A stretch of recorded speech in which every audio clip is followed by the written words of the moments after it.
तो बच्चों आज हम लोग अपने नए चैप्टर की ओर बढ़ेंगे और आज का चैप्टर का नाम क्या है हमारा? दो चर वाले रैखिक समीकरण। क्लास 10 दो चर वाले बहुपद में आप लोगों ने एक चर वाला रैखिक समीकरण पढ़ा था। यहाँ हम लोग पढ़ेंगे दो चर वाले रैखिक समीकरण।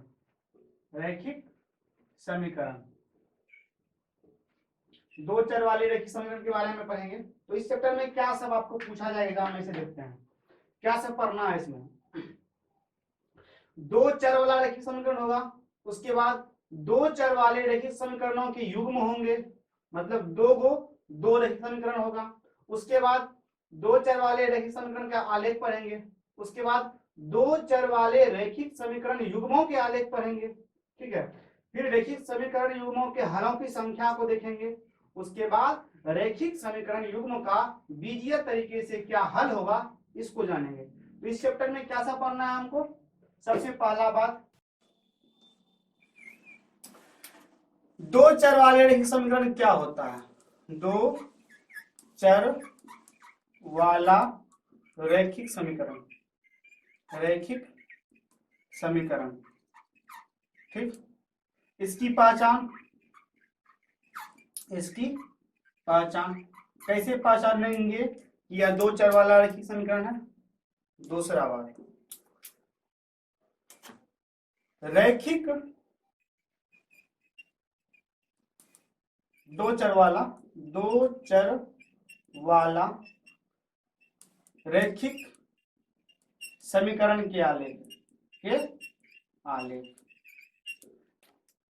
इसको जानेंगे। तीसरा बात क्या पढ़ना है हमको? दो चर वाले रैखिक समीकरण युग्मों के आलेख, मतलब जोड़ा रहेगा। दो चर वाले रैखिक समीकरण का युग्म के आलेख, इनको जानेंगे। चौथा बात क्या पढ़ना है इसमें हमको? चौथा बात पढ़ना है रैखिक समीकरण युग्मों के हलों की संख्या। रैखिक समीकरण किस प्रकार का रैखिक समीकरण? दो चर वाला रैखिक समीकरण के युग्मों के हलों की संख्या। कितने हल हैं? दो चर वाले दो रैखिक समीकरण होंगे, उसमें देखेंगे उसके हल की संख्या क्या है, कितने हल होंगे, कितने मान होंगे, वह युग्म को देखकर हम पता करेंगे, आपको बताएंगे हम। हलों की संख्या ज्ञात करना ठीक। आपको हम अपने हर एक लेक्चर में यह बताते हैं कि जब आप थ्योरी वाला सेशन देखिए कॉपी कलम लेके बैठिए, ताकि सारे पॉइंट नोट कीजिए और एक एक करके जब आपको पॉइंट को समझाएंगे हम उसे समझकर अपने कॉपी में ठीक से लिखेंगे, ताकि जब हमारा सवाल वाला सेशन आए तो आपको सवाल करने में परेशानी ना हो। पांचवा हम क्या पढ़ेंगे? दो चर वाले रैखिक समीकरण युग्मों के हल का बीजीय तरीका। इसमें हम तीन तरह के तरीके की बात करेंगे। पहला, तीन तरह का बीजगणितीय तरीका पढ़ेंगे। बीज गणितीय तरीका पहला मेरा होगा, पहला आपका प्रतिस्थापन विधि को पढ़ेंगे। इसमें प्रतिस्थापन विधि से समीकरण को हल करने के लिए जानेंगे। दूसरा, विलोपन विधि से दो चर वाले रैखिक समीकरण को हल करेंगे। तीसरा, ब्रज गुणनखंड विधि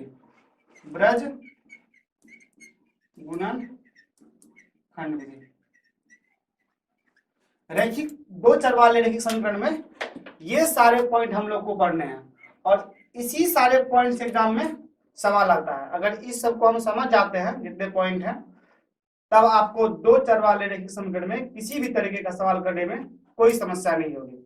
आइए एक एक करके देखते हैं। चलिए देखते हैं दो चर वाला रैखिक समीकरण होता क्या है। पहला पॉइंट क्या था? दो चर वाले रैखिक समीकरण की पहचान।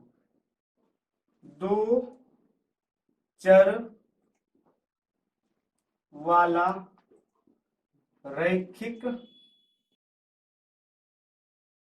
समीकरण का जनरल फॉर्म क्या होता है? देखिए, ax plus by plus c is equal to 0। देखिए यहां पर x और y दो चर है। रैखिक समीकरण अभी तक जो एक चर वाला पढ़ रहे थे, या तो x वाला पढ़ रहे थे या तो y वाला पढ़ रहे थे। यहाँ पे देखिए x और y दोनों है, तो ये क्या हुआ? यहाँ x तथा y दो चर वाले रैखिक समीकरण हैं। ठीक है, ये वाला बहुपद। अब a b और c जो है, जहां a b c ये एक वास्तविक संख्या है। क्या है? ये एक वास्तविक संख्या, रियल नंबर है। a b c तीनों किसको बिलोंग कर रहा है? वास्तविक संख्या को। तथा a does not equal to 0 and b does not equal to 0। अब यदि मान लिया जाए a 0 हो जाएगा, तो यह x टर्म पूरा 0 हो जाएगा, या b 0 कर देंगे तो y टर्म 0 हो जाएगा। तब तो समीकरण का अस्तित्व ही समाप्त हो जाएगा। देखिए यदि इसको एग्जांपल देखें तो किस तरह के फॉर्म में रहेगा? 2x प्लस 3y प्लस 2 0 इस तरह रह सकता है। दूसरा लें -2x प्लस -3y 2y और प्लस 1 इज इक्वल टू 0 इस तरह रह सकता है। √2x plus √3y -5 is equal to 0। ये आपका एग्जाम्पल रहा दो चर वाले रैखिक समीकरण का। अब दो चर वाला रैखिक समीकरण का युग्म कहने का अर्थ क्या हुआ कि रैखिक समीकरण तो होगा लेकिन दो गो होगा। ठीक है, आइए देखते हैं दूसरा पॉइंट क्या था। दो चर वाला रैखिक समीकरण का युग्म किसको कहेंगे? जब दो चर वाले रैखिक समीकरण दो गो हो।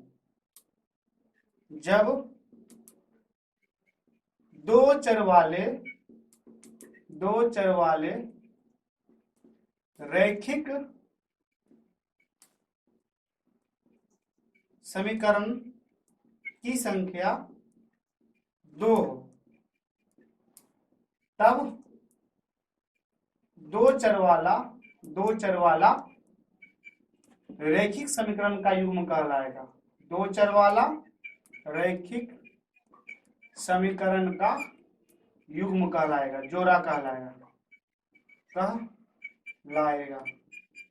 एग्जाम्पल देखिए, जैसे a1x plus b1y plus c1 is equal to 0। दूसरा क्या है? a2x plus b2y plus c2 is equal to 0। देखिए ये दोनों रैखिक समीकरण है, तो दो गो रैखिक समीकरण हुआ। ठीक, एग्जाम्पल यदि लें, ये इसका जनरल फॉर्म होगा। क्या हुआ? ये जनरल फॉर्म हुआ, दो चर वाले रैखिक समीकरणों के युग्म का जनरल फॉर्म। इस तरह आपको रह सकता है 2x minus y plus 2 is equal to 0, 3x minus y plus 1 is equal to 0। दूसरा आप लिख सकते हैं √2x minus y plus 2 is equal to 0, या 3y minus x 3y minus x plus 1 is equal 0। इस तरह आपको चयन करके भी दिया जा सकता है। ये आपका क्या रहा, दो चर वाले रैखिक समीकरण युग्म। ठीक है, क्या कहेंगे, जब दो चर वाला रैखिक समीकरण दो गो हो। देखिए दो चर वाला समीकरण दो गो, एक समीकरण ये और एक समीकरण ये, इसमें भी एक्स और वाई दो चर, इसमें भी एक्स और वाई दो चर, कोई दिक्कत। अब आगे हम लोग पढ़ेंगे कि रैखिक समीकरण, दो चर वाले रैखिक समीकरण का आलेख। पहले एक संख्या का मतलब जब रैखिक जब दो चर वाला रैखिक समीकरण की संख्या एक हो। ठीक, उसके बाद हम लोग क्या पढ़ेंगे, दो चर वाले रैखिक समीकरणों की युग्मों के आलेख। इस तरह का, जब इस तरह का समीकरण आपको दिया हो तब आलेख क्या होगा, या जब एक ही दो चर वाला रैखिक समीकरण दिया हो तब उसका आलेख क्या होगा। चलिए आगे जानते हैं।